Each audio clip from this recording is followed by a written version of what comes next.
Tapi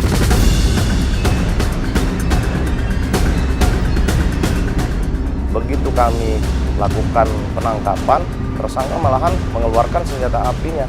Dan pada saat itu saya tertembak di bagian dada atas.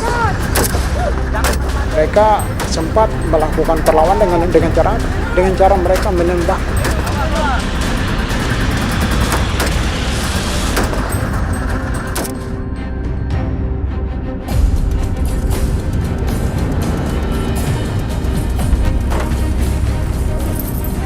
Inilah hasil operasi Satuan Reserse Kriminal Polres Ogan Komering Ilir di wilayah Sungai Ceper. Beberapa pucuk senjata api jenis revolver dan puluhan amunisi lengkap dari berbagai ukuran disita dari para pelaku kejahatan. Jenis revolver yang semuanya itu jenis revolver yang kita temukan, kaliber 338, ada peluru kaliber 556. Memasuki ataupun dipasarkan di wilayah Lampung karena dia berpatan sama Lampung. Namun tidak menutup kemungkinan senjata api rakitan ini bisa dijual keluar dari wilayah Sumatera ataupun wilayah Palembang ataupun wilayah Lampung, mungkin bisa keluar sampai Pulau Jawa atau Pulau Kalimantan.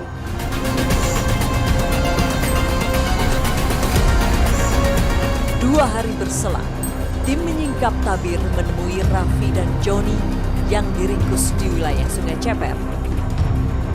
Kepada kami, Raffi menyangkal kalau ia merupakan produsen senjata api rakitan. Abang ini ketangkap di sini kasus apa? CMP ya. Kenapa CMP-nya? Benerin yang rusak. Abang benerin yang rusak? Iya. Benerinnya kayak gimana? Ada yang retak jelas. Sudah jelas, dipoles lagi. Ya sudah dipoles, kembali kepada orang tuanya. Kosnya berapa? 150. Poles kali 50. Kelas 100. Abang udah berapa lama? Bisa. Setahun. Sementara itu Joni mengaku senjata api yang ditemukan di tempat tinggalnya bukan buatannya. Punya paman saya itu.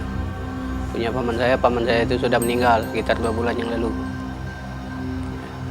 Dikasihnya tinggal saya ambil.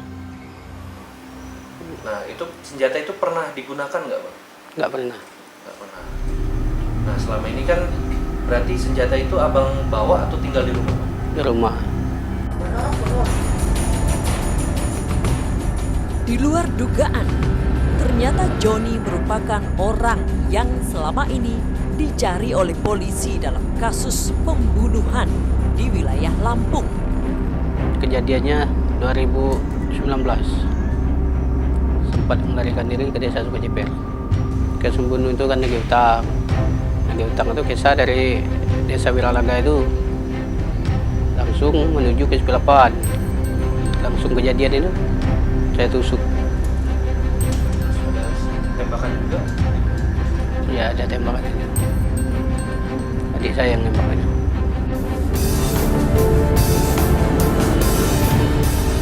Peredaran senjata api ilegal di wilayah Ogan Komering Ilir sudah banyak menelan korban.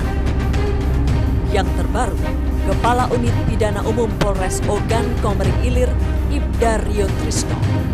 Semulanya kami melakukan penyelidikan terhadap tersangka begal sadis yang sudah banyak TKP, lebih dari 10 TKP. Begitu kami lakukan penangkapan, tersangka malahan mengeluarkan senjata apinya. Kebetulan pada waktu itu saya yang memimpin penangkapan, tapi posisi saya paling depan dan saya yang berhadapan langsung dengan tersangka.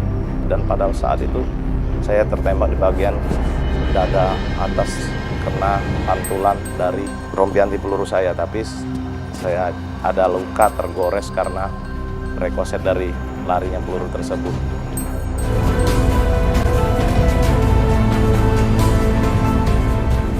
Maraknya peredaran senjata api ilegal di Ogan Komering Ilir juga pernah menewaskan anggota kepolisian. Bribka Aprizal, anggota Satreskrim Polsek Mesuji, Makmur Tengah, gugur saat menjalankan tugas. ditembak komplotan perampok yang sedang dikejarnya. Bribka Aprizal gugur dengan luka tembak di bagian dada. Kepemilikan senjata api rakitan sangat erat kaitannya dengan tingkat kriminalitas yang terjadi. Negara kita ini adalah negara hukum dan kita tidak membiarkan ada perbuatan-perbuatan melanggar hukum, apalagi membawa senjata api rakitan. Dan insya Allah nanti kita akan dalami lagi, baik itu home industry maupun para oknum masyarakat yang saat ini sedang menyimpan ya, ataupun menggunakan senpi rakitan. Ini akan kita lakukan operasi secara besar-besaran. Berkaca dari kasus ini, nyatanya senjata api rakitan masih terus menelan korban. Sebuah pekerjaan rumah yang harus segera diselesaikan. Jangan sampai ada korban lagi.